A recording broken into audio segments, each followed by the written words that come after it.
Oh, hi everyone! Fancy seeing you here! How are you all doing? I hope you're all really well. Here's another video for you about phrasal verbs. Now, I've never made a video about phrasal verbs properly before. They are very important. When you learn English at school, you probably don't realise that the spoken English language is very, very different to what you learn in your lessons at school, and grammar is not so important when you're trying to communicate and you realise how many of these phrasal verbs we actually use. Now, why do we use phrasal verbs? Well, that's a very good question. It's been a slow kind of journey of them taking over. You see, there's a phrasal verb, taking over. That means to dominate. It's been a slow process of them sort of coming into the language. Very often phrasal verbs just make everything easier. They require less words to make the same point. I don't even want to think about how difficult it would be to say wake up if I didn't use the phrasal verb wake up.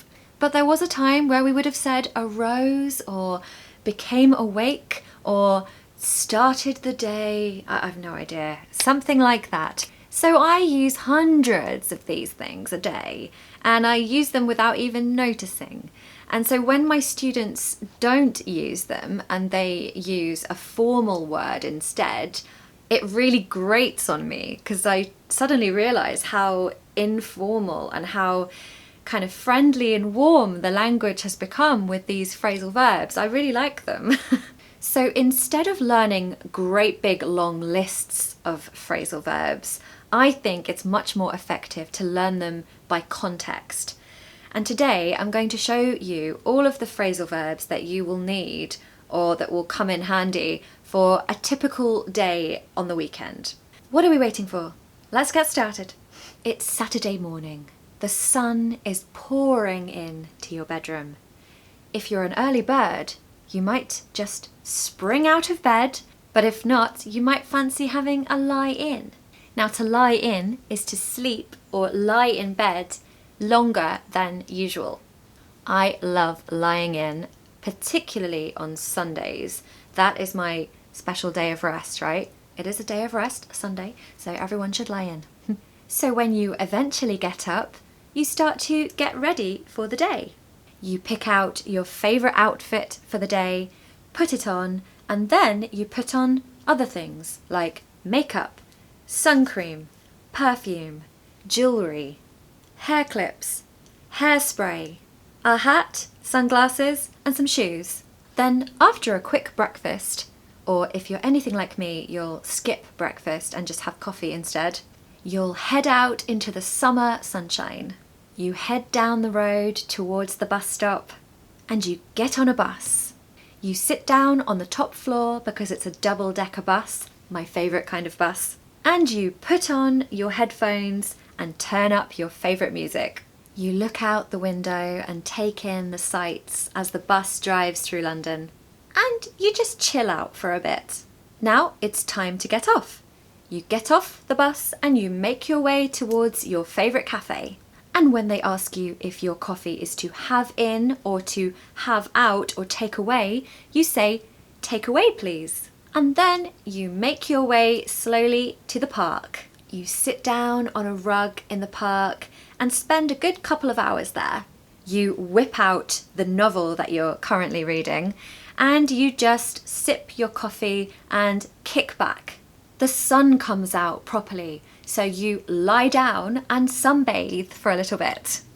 Everything is just truly wonderful in that moment.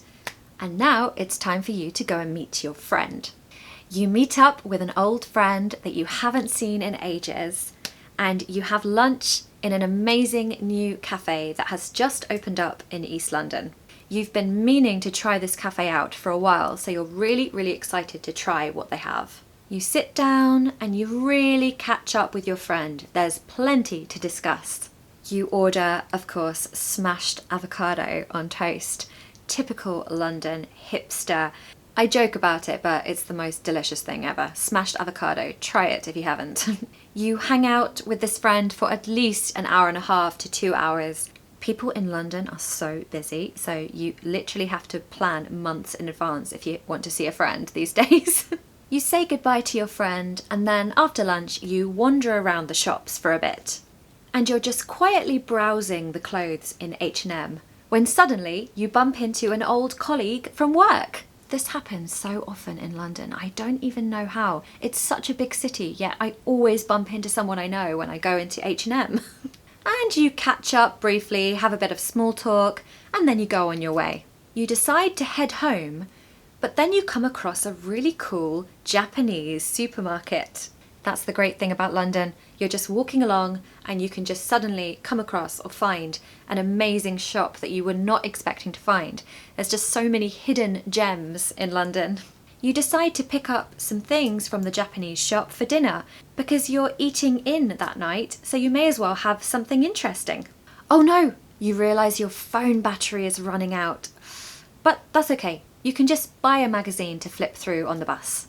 A much better use of time than scrolling through Instagram, I think. You get home and you decide to put your feet up because you've done a lot of walking that day. You put on a vinyl, a jazz music vinyl, and you just chill out for a second. And then you pour yourself a glass of white wine. You turn down the lights just to create a bit of atmosphere, some ambience. After dinner, you decide to turn in and get an early night. It has been a lovely, calm, relaxing day. You do some yoga before bed to properly relax, and then read a bit more of your novel. And then you turn the lights off and it's good night to the world. So that was literally my day about 3 weeks ago, and I don't go to London very often anymore because I don't live there, and so when I do go I have such a great time, and I just love it. Pronunciation tips. Okay, let me give you some tips for how to pronounce phrasal verbs. The most important thing to tell you is about blending. So what we do is we blend the verb and the preposition together. And that, again, you guessed it, is to make it easier to say. We're really just quite lazy, aren't we? We just want everything smooth, easy to say. Anyway, this is really easy when the verb ends with a consonant and the preposition starts with a vowel, which is obviously very, very often. Let me show you what I mean. For the phrasal verbs with turn, we've got turn off, turn off. It becomes one word. Don't say turn off, turn off. It's not as natural. We want this to sound really natural because if you're going to use phrasal verbs, you may as well sound natural because that's the whole point of using them. Similarly, in turn in, we've got turn in, nin. It becomes one word, turn in. And the phrasal verbs with get, we've got get up, not get up, it's get up.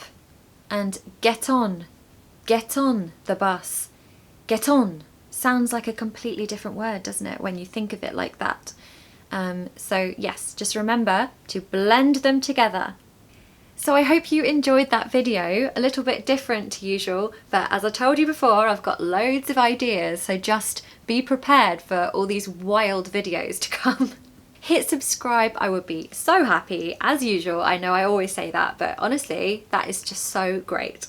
Comment down below if you liked it, let me know, just give me any sort of feedback that you'd like to give. I'm all ears to all of it. Also, don't forget to tell me about the Lingoda Sprint, remember, that I told you about last video. And yeah, I just hope you have a lovely weekend, and I'll see you next Friday for another video. Bye!